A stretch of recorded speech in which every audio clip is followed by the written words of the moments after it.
Greetings, everyone. Pete Pardo here from Sea of Tranquility. Welcome to day 28 of our favorite rock guitar teams of all time. Just a couple days left in the month, right? As we've been counting down our favorite guitar teams, two or more guys or girls in a band who have created some real magic together. Again, the combinations could be two great lead players, or maybe just a fantastic virtuoso lead player and a killer rhythm player, or maybe three. All right, maybe you got two great lead players and a rhythm player, or three great lead players, whatever it might be. We've seen a few guitar trios, three guitar armies in this countdown so far. Today, here's another really good one. Two really good lead players.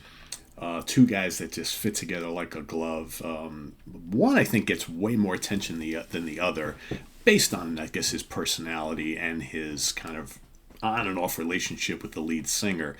But I think the other guy, the quiet guy, for my money, is the guy who's probably maybe the more talented of the two. I don't know. It's hard to say. The band is Aerosmith, of course, talking about Joe Perry and Brad Whitford, right?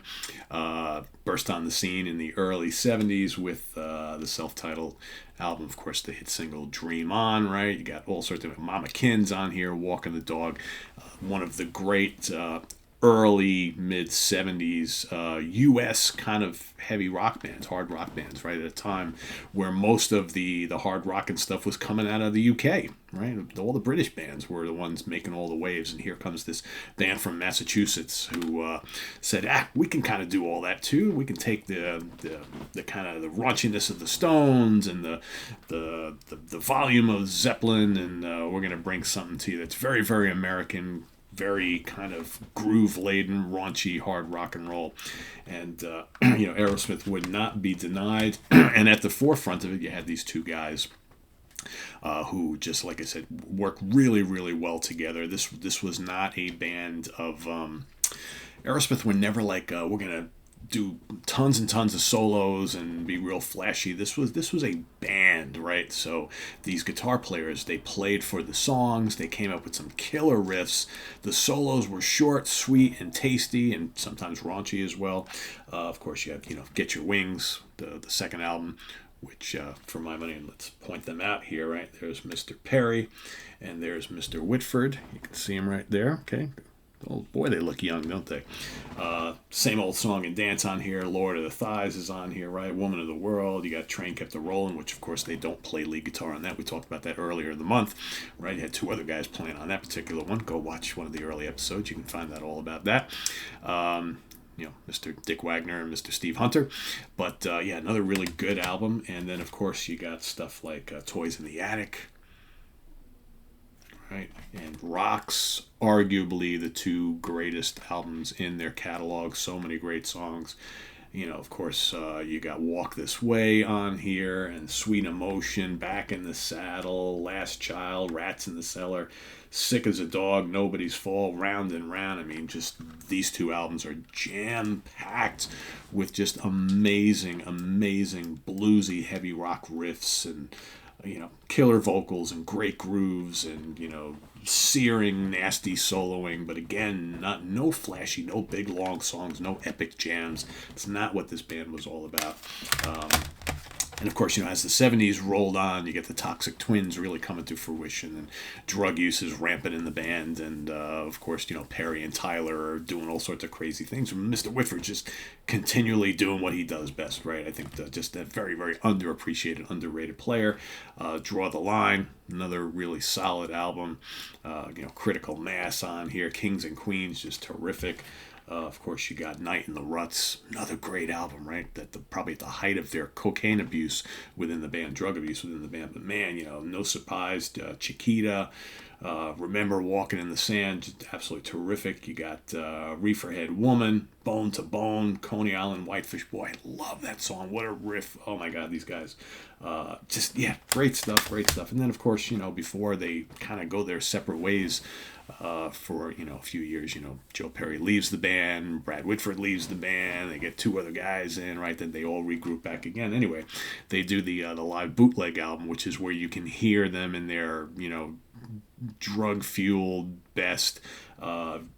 raw, sometimes sloppy, but no less enjoyable live versions of some of their best songs, and just what a terrific live band, and the element of danger always coming from this band, especially early on. Something about that era, right? The 70s, the 60s, and 70s. It's like the drugs, the alcohol, these bands getting just inspired by all the shit they were putting in their bodies, and then when you take all that away and everybody cleans up, it all seems rather safe, right? Not here to say drugs are good, boys and girls, but there was something about the drugs and alcohol and how it affected the music back in the 60s and 70s, and maybe to an extent even a little bit in the 80s. But yeah, all these old classic bands, man, when they were doing all the stuff, it's like they seemed like they were at the best, and when they stopped, got a little tame, right? Or maybe they just grew older and their bodies were put through so much stuff. I don't know. But anyway, that is my pick for today. Brad Whitford and Joe Perry. Again, both really, really good players. You could argue who like I said, Joe Perry, I think, always kind of shined a little bit more in this band based on his stage presence, based on his relationship with Tyler. But I think the real secret weapon in this band was Brad Whitford. Both guys created some great riffs. Both really, really talented soloists, but again, we're not talking like Page and Blackmore type stuff here.